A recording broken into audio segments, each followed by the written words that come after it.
The late afternoon sun cast long shadows through the windows of Marcus Hayes's modest apartment in South Philadelphia. The radiator clanked rhythmically, fighting against the February cold that seeped through the old building's walls.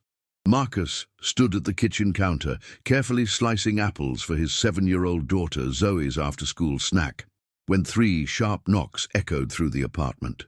Zoe looked up from her homework at the small dining table, her brown eyes wide with curiosity. "Dad, are we expecting someone?" Marcus wiped his hands on a dish towel, his forehead creasing with concern. "No, sweetheart. Stay there, okay?" He approached the door cautiously and peered through the peephole. A woman in her mid-30s stood in the hallway, holding a leather portfolio. She wore a professional grey blazer despite the cold, and her expression was practiced, neutral, but determined. Behind her stood a uniformed police officer, his presence immediately setting Marcus's nerves on edge. Marcus opened the door slowly, keeping the chain lock engaged. "Can I help you?" The woman offered a tight smile that didn't reach her eyes. "Mr. Marcus Hayes, I'm Jennifer Caldwell from the Department of Human Services Child Protective Services Division. This is Officer Rodriguez. We need to speak with you regarding your daughter, Zoe Hayes." Marcus's heart dropped into his stomach. His hand instinctively moved to close the door, but he stopped himself. Running would only make things worse. "What is this about?" "Sir, we've received a report concerning Zoe's welfare. May we come inside?" The words felt surreal, like dialogue from a nightmare he couldn't wake from. Marcus had been a single father for 3 years, ever since Zoe's mother, Christina, had abandoned them both for a new life in California. He'd sacrificed everything, his career as a graphic designer, his social life, his savings, to give Zoe stability and love. And now this stranger stood at his door, suggesting he was somehow failing his daughter. "A report?" Marcus's voice cracked slightly. "From who?" "I'm not at liberty to disclose that information at this time," Jennifer said, her tone professional but firm. "Please, Mr. Hayes, this will be easier if we can discuss this calmly inside." Marcus glanced back at Zoe, who had abandoned her homework and was staring at the door with growing anxiety. He closed his eyes briefly, took a deep breath, and unhooked the chain. Jennifer Caldwell entered with the measured confidence of someone who'd done this dozens of times before. Officer Rodriguez followed, his hand resting near his belt in a posture that was meant to appear casual but only heightened Marcus's sense of dread. The apartment suddenly felt smaller, the walls closing in. "Daddy?" Zoe's voice was small, frightened. Marcus forced himself to smile at her, though his face felt stiff. "It's okay, baby. These people just need to talk to me for a minute. Why don't you go to your room and color? I'll come get you soon." "But, Zoe, please." The firmness in his voice was more for the social worker's benefit than Zoe's. He needed to appear in control, capable. Zoe slid off her chair slowly, gathering her crayons and notebook. As she passed Jennifer, the social worker's eyes followed her with an assessing gaze that made Marcus's jaw clench. His daughter disappeared into the small bedroom they decorated together with constellation stickers and second-hand bookshelves. Jennifer sat uninvited on the worn couch, opening her portfolio on her lap. Officer Rodriguez remained standing by the door, a silent sentinel. The apartment, which Marcus had always kept meticulously clean despite their limited space, suddenly felt exposed.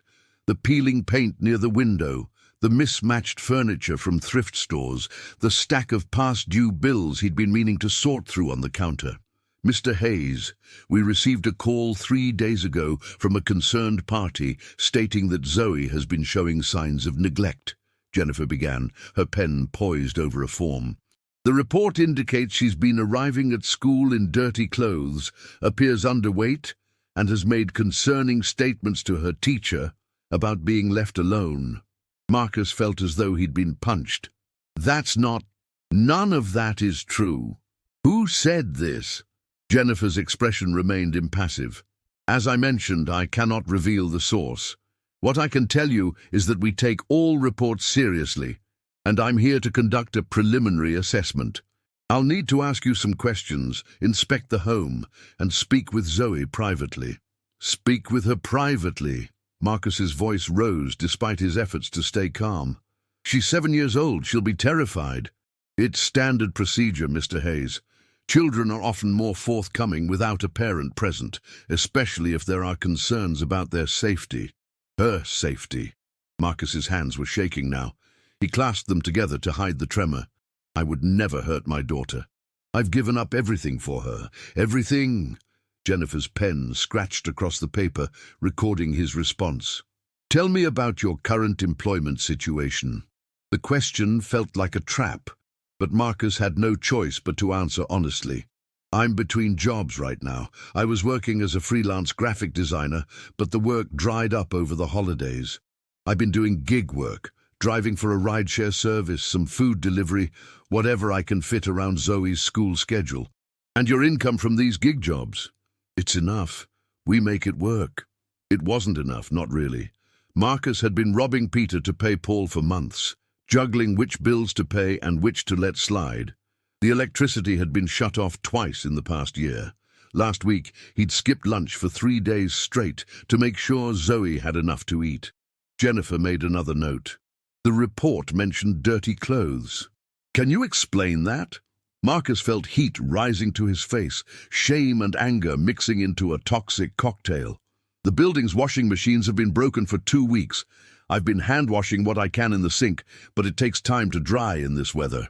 I sent her to school in a slightly wrinkled shirt one day. One day? Is that a crime? No one is accusing you of a crime, Mr. Hayes.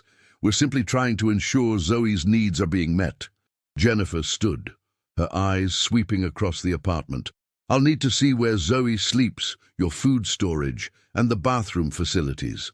As Jennifer conducted her inspection, Marcus followed helplessly, watching as she opened cabinets and drawers, peered into the small bedroom Zoe called her own, and photographed the modest bathroom with its chipped tiles. Every quirk of their poverty-stricken existence was now evidence in a file that could tear his world apart.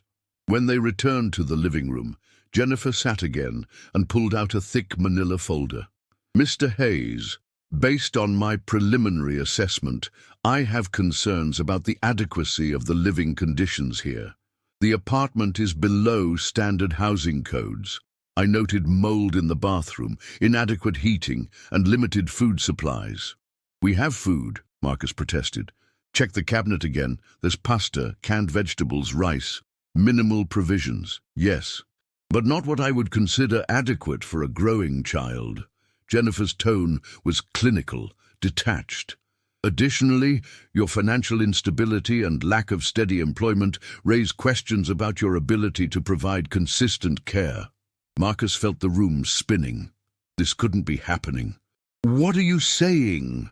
Jennifer met his eyes directly, and for the first time, he saw something flicker in her expression. Was it pity? Regret? I'm saying that I believe it would be in Zoe's best interest to be placed in temporary foster care while we conduct a full investigation. This will give you time to stabilize your situation and— No! The word came out as barely more than a whisper, but it carried the weight of absolute terror. No! You can't take her from me. Mr. Hayes, I understand this is difficult. You don't understand anything. Marcus was on his feet now, his voice breaking. She's my daughter. She's all I have. I know things aren't perfect, but I love her. I take care of her. I would die for her. Jennifer stood as well, and Officer Rodriguez shifted his weight, ready to intervene if necessary. Sir, I need you to remain calm. I have the authority to place Zoe in emergency protective custody if I believe she's in immediate danger. I'd prefer not to do that, but then don't. Please. Marcus's pride crumbled entirely, tears streaming down his face. Please don't take my daughter. I'll fix whatever you need me to fix. I'll find a better apartment, get a stable job. Just give me time, please. Jennifer's expression softened slightly, but her resolve remained. I'm going to need to speak with Zoe now, alone. Marcus wanted to refuse, wanted to grab Zoe and run, but he knew that would only seal their fate. Instead, he nodded numbly and called his daughter from her room. Zoe emerged slowly, her eyes red-rimmed. She'd been crying, had probably heard everything. When she saw her father's face, she ran to him, wrapping her small arms around his waist. "Daddy, what's happening? Are they taking me away?" Marcus knelt down, holding her shoulders, trying to be strong for her even as his world collapsed. "No, baby, no.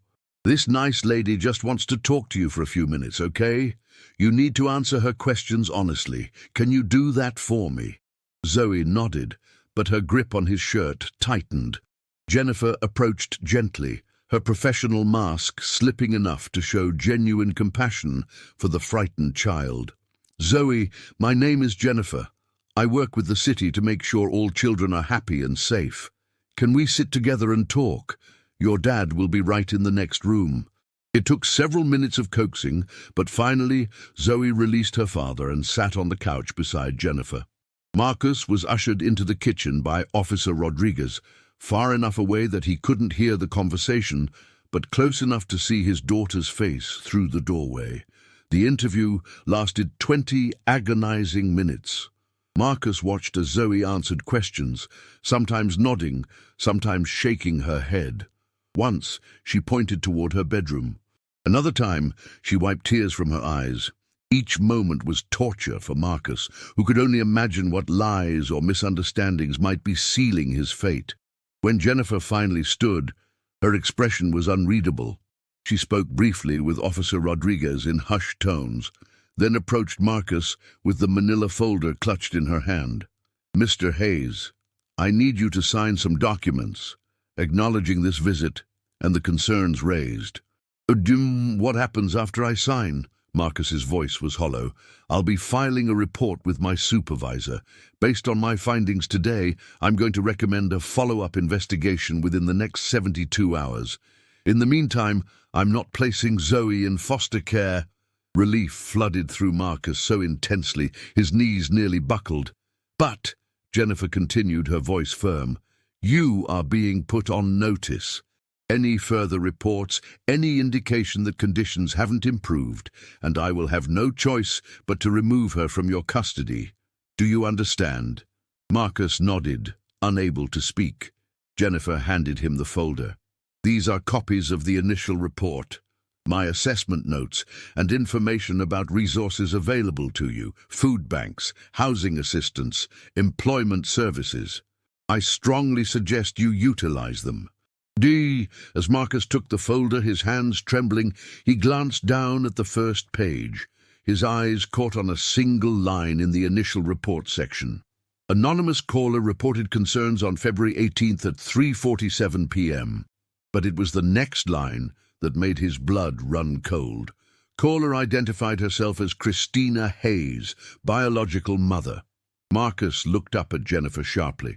"This report, it says—" Jennifer's expression shifted, a flicker of confusion crossing her face. "Mr. Hayes, that information is supposed to be redacted. I apologize for the clerical error, but—" "Christina," Marcus's voice was barely audible. "My ex-wife, she's the one who called this in. The woman who had abandoned them, who hadn't seen or spoken to Zoe in 3 years, who had given up all parental rights in exchange for freedom from child support obligations. She was the one trying to destroy everything Marcus had fought so hard to build." Jennifer's professional composure faltered. "Mr. Hayes, regardless of who made the report, the concerns raised are—" But Marcus wasn't listening anymore. He was reading further into the file, his hands shaking with a mixture of rage and disbelief. And what he found there would change everything. Marcus's hands trembled as he flipped through the pages of the manila folder, his eyes scanning the typed assessments and handwritten notes. Officer Rodriguez shifted uncomfortably by the door, sensing the sudden change in the room's atmosphere. Jennifer Caldwell reached out, attempting to take the folder back. "Mr. Hayes, those documents aren't meant for—" "Wait." Marcus's voice was sharp, authoritative in a way it hadn't been since the social worker had entered his home. His finger stabbed at a paragraph in the middle of the third page. It says here that the caller, Christina, reported that I have a history of substance abuse and that Zoe witnessed me buying drugs last month. Jennifer's face paled slightly. Mr. Hayes, I really need you to return. I've never used drugs in my life. Marcus looked up, his eyes blazing with an intensity that made even the police officer take notice. Not once. I don't even drink alcohol. I watched my own father destroy himself with addiction when I was a kid, and I swore I'd never touch that poison. His voice cracked with emotion. And she knows that. Christina knows that because I told her that story on our second date. Dad, the social worker's professional mask was cracking now, uncertainty creeping into her expression. Marcus continued reading aloud, his voice growing stronger with each revelation. It also states that Zoe has unexplained bruises on her arms and legs, consistent with physical abuse. He looked at Jennifer directly. Did you see any bruises when you examined her? Jennifer hesitated. I saw some minor marks on her shin, but she plays soccer in the park every weekend with kids from the neighborhood. She's 7. She's covered in bruises from being a normal, active child. Marcus's throat was tight, but he forced himself to continue. This report says I leave her alone for hours at a time, sometimes overnight. When exactly was I supposed to have done that? I don't have childcare because I can't afford it, so she's with me constantly. Every rideshare shift I do, she's in a booster seat in the back. Every food delivery, she comes with me. Ask any of my regular customers. They all know Zoe. She waves to them from the car. Officer Rodriguez spoke for the first time, his voice gruff, but not unkind. Ma'am, maybe we should take another look at the initial report. Jennifer's jaw tightened, but she pulled out her own copy of the file. As she read, her expression shifted from defensive to troubled. Marcus pressed his advantage, knowing this might be his only chance. Look at the date stamps on these allegations, he said, pointing to another section. Christina claims she witnessed these things personally. The drug use, the neglect, the abuse. But she hasn't been in Pennsylvania in 3 years. She moved to Los Angeles in 2022, shortly after Zoe's 4th birthday. I have the custody papers right here in my apartment that prove she voluntarily gave up all parental rights. How could she have witnessed any of this? Jennifer's professional composure was crumbling. She cross-referenced the dates in the report with something on her tablet, her finger scrolling frantically. The intake coordinator should have caught these inconsistencies. Protocol requires us to verify the reporter's proximity to the alleged incidents. But you didn't verify it, did you? Marcus's voice wasn't accusatory. It was tired, defeated. You took her word for it because she's the biological mother. And what mother would lie about her own child being in danger? The silence that followed was heavy with implication. Zoe's small voice broke through from the doorway to her bedroom. Daddy, is everything okay?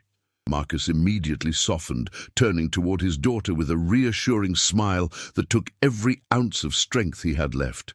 Everything's fine, sweetheart. Go back to your room for just a few more minutes, okay? But Zoe didn't move.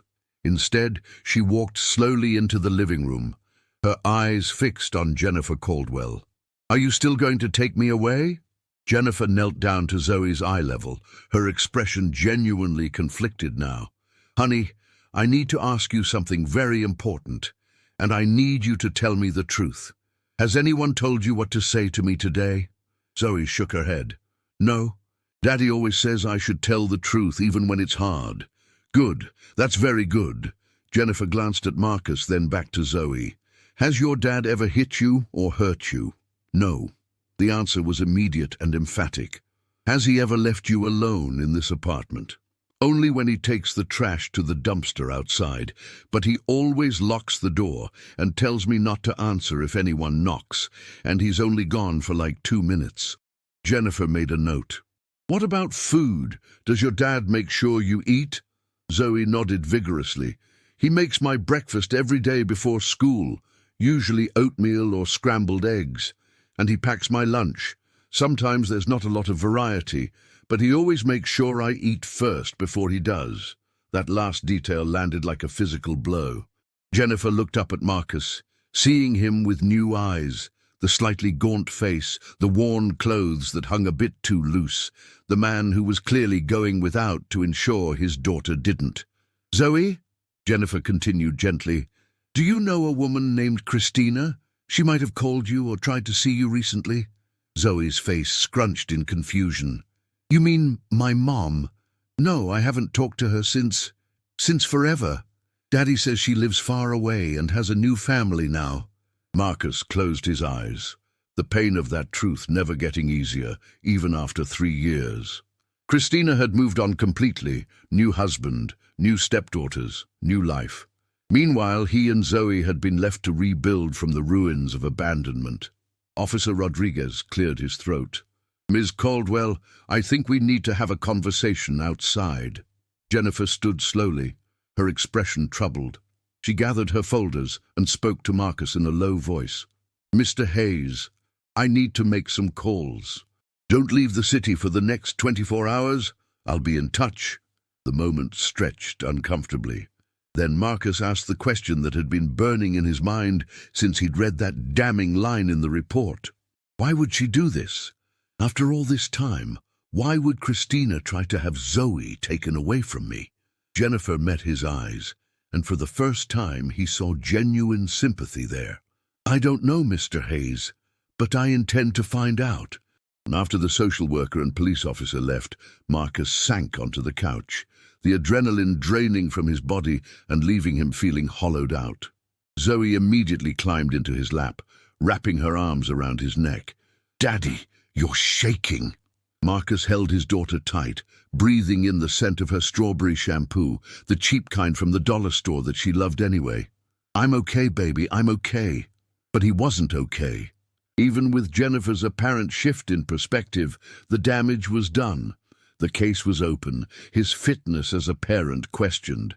And somewhere in Los Angeles, his ex-wife was playing a game he didn't understand, with stakes he couldn't bear to lose. That night, after Zoe was asleep, Marcus sat at his laptop in the dim glow of the screen, searching for answers. He found Christina's social media profiles easily enough. She'd never been private about her life. The photos told a story of comfortable suburban existence. A large house with a perfectly manicured lawn, vacation photos from Hawaii, pictures of her smiling with her new husband and his 2 blonde daughters. There was no mention of Zoe, not a single photograph or reference to the child she'd left behind. Marcus scrolled further, his jaw clenching when he found a post from 3 weeks ago. Christina had written, "Reflecting on past mistakes and the importance of second chances. Some decisions haunt us forever. Motherhood, regrets, never rajour." The comments were full of supportive messages from friends who clearly had no idea what she was talking about, but Marcus understood. Christina was building a narrative, crafting a story in which she was the wrong party, the mother who had been unfairly separated from her child. His phone buzzed with a text from an unknown number. "Mr. Hayes, this is Jennifer Caldwell. After reviewing the case file more thoroughly, I have significant concerns about the validity of the initial report.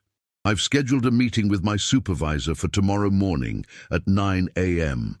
I'd like you to be there. Can you arrange childcare for Zoe?" Marcus's hands shook as he typed his response. "I'll be there." He spent the next hour making frantic calls, finally arranging for his elderly neighbor, Mrs. Chen, to watch Zoe for a few hours. The Chinese grandmother had lived next door for 5 years and had been a quiet but steady presence in their lives, occasionally slipping Zoe homemade dumplings and refusing to accept payment. When Marcus finally crawled into bed after midnight, sleep eluded him. He stared at the water-stained ceiling of his bedroom, listening to the radiator's rhythmic clanking and the distant sirens of the Philadelphia night. In the small bedroom across the hall, his daughter slept peacefully, unaware of the battle being waged for her future. Marcus thought about the folder, about the lies typed in black and white. He thought about Christina and whatever game she was playing. And he thought about Jennifer Caldwell's face when she'd realized the inconsistencies in the report, the flicker of doubt that had given him hope. Tomorrow would bring answers. Tomorrow he would fight back. But tonight, in the darkness of his small apartment, Marcus Hayes made a silent promise to his sleeping daughter. No one would tear them apart. Not Christina, not the system, not poverty or circumstance. Whatever it took, he would protect the only thing in his life that truly mattered. The Department of Human Services office in downtown Philadelphia was a maze of beige walls and fluorescent lighting that seemed designed to drain hope from anyone who entered.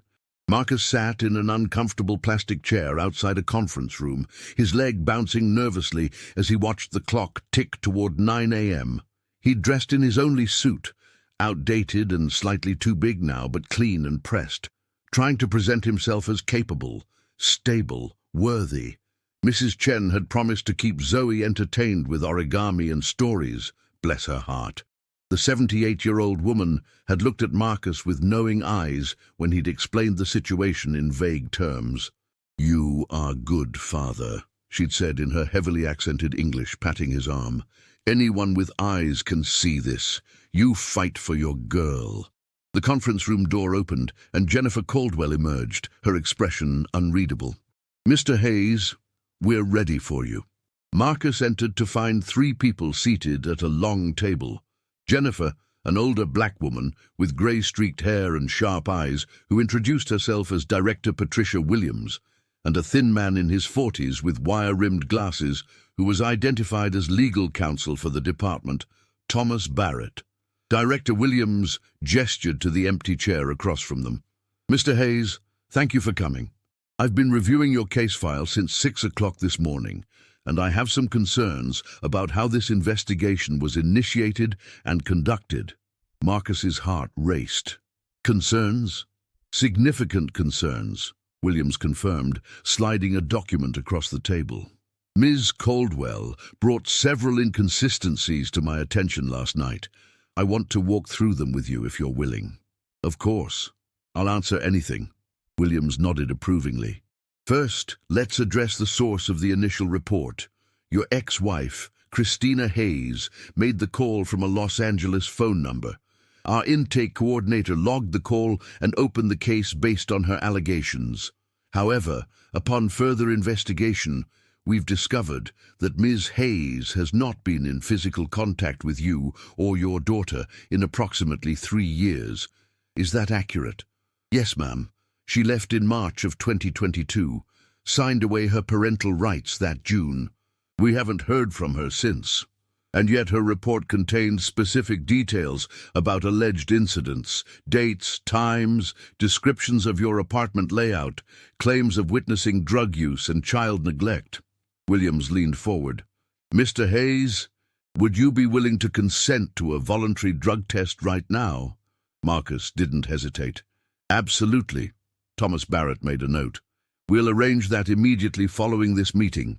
Williams continued, "The second major inconsistency involves the allegations of physical abuse. Ms. Hayes claimed that Zoe had unexplained bruises consistent with assault. However, Ms. Caldwell's direct observation found only minor marks consistent with normal childhood activities. Additionally, Zoe's school records, which we pulled this morning, show no documented concerns from teachers or staff regarding signs of abuse. Zoe's teacher, Mrs. Reyes, she knows me," Marcus said, his voice gaining strength. "I volunteer in the classroom whenever I can, help with field trips. If there had been any concerns, she would have said something to me." Jennifer Caldwell spoke up. "I contacted Mrs. Reyes early this morning. She was shocked to learn a report had been filed. She described you as an exceptionally devoted parent who goes above and beyond, despite obvious financial constraints. She also mentioned that Zoe is one of the happiest, most well-adjusted children in her class." Marcus felt his throat tighten with emotion. He'd been so worried that his poverty, his struggles, made him look like a failure as a father. To hear that Zoe's teacher saw the truth was overwhelming. Director Williams wasn't finished. The third concern is perhaps the most troubling. We've been looking into Christina Hayes's background, trying to understand her motivation for filing this report after years of absence. Mr. Hayes, were you aware that your ex-wife recently filed for divorce from her second husband? Marcus's head snapped up. What? No, I had no idea.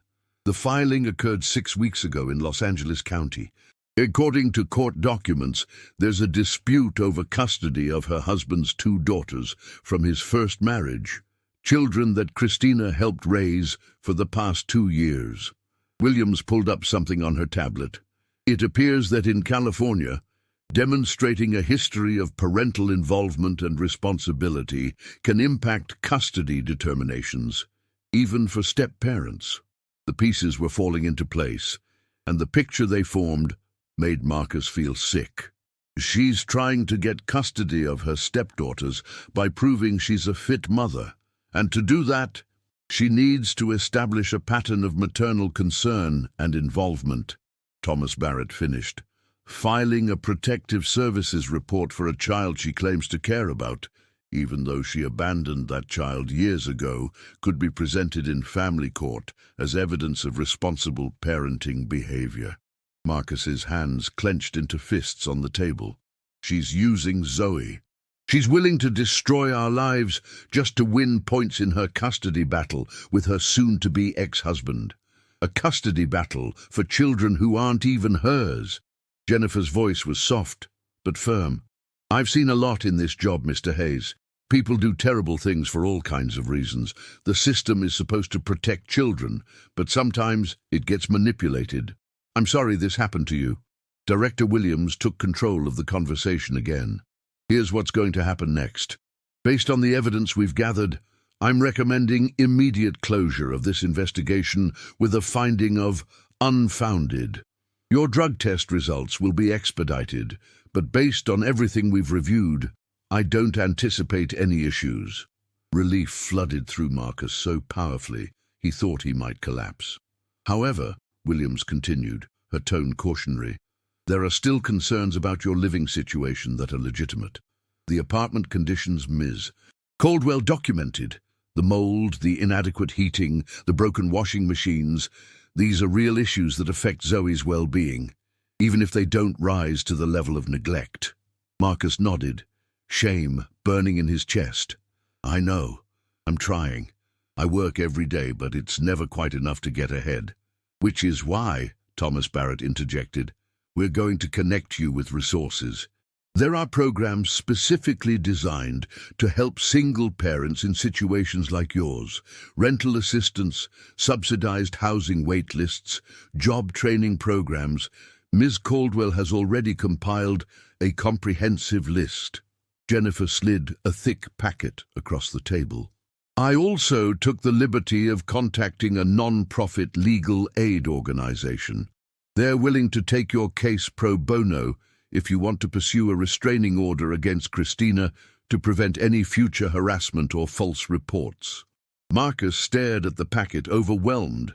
After years of struggling alone, of being too proud or too scared to ask for help, people were finally offering it. I don't know what to say. Say you'll accept the help, Williams said, her stern expression softening slightly. Say you'll let us connect you with people who can make a real difference for you and Zoe. You're doing an admirable job under impossible circumstances, Mr. Hayes, but you don't have to do it alone. The meeting continued for another 40 minutes as they walked Marcus through various programs and resources. There was a housing assistance program that could help him move to a better apartment within 60 days. A workforce development initiative that offered free training in high-demand fields like IT and healthcare, with guaranteed job placement assistance. Even a legal clinic that could help him navigate the complexities of ensuring Christina never had grounds to threaten his custody again. By the time Marcus left the building, his head was spinning with information and possibilities. But beneath the overwhelm was something he hadn't felt in years, hope. He picked up Zoe from Mrs. Chen's apartment, hugging his daughter so tightly she squeaked in protest. "Dad, you're crushing me." "Sorry, baby. He set her down, blinking back tears. "I just really love you." Zoe looked at him with her wise, too-old eyes. "Did the meeting go good?" "It went very good. Everything's going to be okay." That afternoon, while Zoe was at the park playing soccer with her neighborhood friends, Marcus made a decision. He pulled up Christina's contact information, saved in his phone but never used for 3 long years, and composed a carefully worded text message. "I know what you tried to do. I know why you filed that false report. It didn't work. The case is closed, and I have documentation of every lie you told. If you ever try to contact me or Zoe again, if you ever try to use us as pawns in your personal drama, I will pursue legal action. Stay away from us. You made your choice 3 years ago. Live with it." He hesitated for a long moment, his thumb hovering over the send button. Then he pressed it and immediately blocked her number. Whatever response Christina might have, he didn't want to hear it. She'd lost the right to be part of their story. That evening, Marcus and Zoe made dinner together, just pasta with butter and the last of their Parmesan cheese. But it felt like a feast. They ate at their small table, and Marcus told his daughter a carefully edited version of the day's events. "So, we're not in trouble anymore?" Zoe asked, around a mouthful of pasta. "We were never really in trouble, sweetie. Someone made a mistake, but it's been fixed. And some nice people are going to help us find a better apartment, maybe one where the heaters actually work, and there's a playground nearby." Zoe's eyes lit up. "A real playground, with swings." "With swings," Marcus confirmed, his heart aching at how such a simple thing could bring his daughter such joy. After dinner, after Zoe's bath, after stories and tucking in and good-night kisses, Marcus sat alone in the living room with the packet of resources Jennifer had given him. He began filling out applications, making lists, planning for a future that suddenly seemed achievable rather than impossible. His phone buzzed with a text from an unknown number. For a moment, his heart seized, thinking Christina had found a way around the block, but when he opened it, he found a message from Jennifer Caldwell. "Just wanted to check in. How are you holding up?" Marcus typed back, "Better than I've been in years. Thank you for believing me." "I almost didn't," came the honest reply. "I'm sorry for that, but I'm glad we got to the truth. You're a good dad, Marcus Hayes. Don't let anyone tell you otherwise." Marcus stared at those words for a long time. A good dad. It was what he'd been trying to be every single day since Christina left, through every struggle and sacrifice and moment of doubt. And now, someone who mattered, someone whose job was to evaluate parents, had said it out loud. He saved the message, knowing he'd need to revisit it on the hard days that would inevitably come. Outside, the Philadelphia night was cold and unforgiving, but inside their small apartment, Marcus Hayes felt warm for the first time in years. The road ahead would still be difficult. Poverty and single parenthood didn't disappear just because one crisis had been averted. But now he had resources, support, and proof that the truth mattered. In her bedroom, Zoe slept peacefully, unaware that her father had just won the most important battle of his life. And in that moment, that was enough.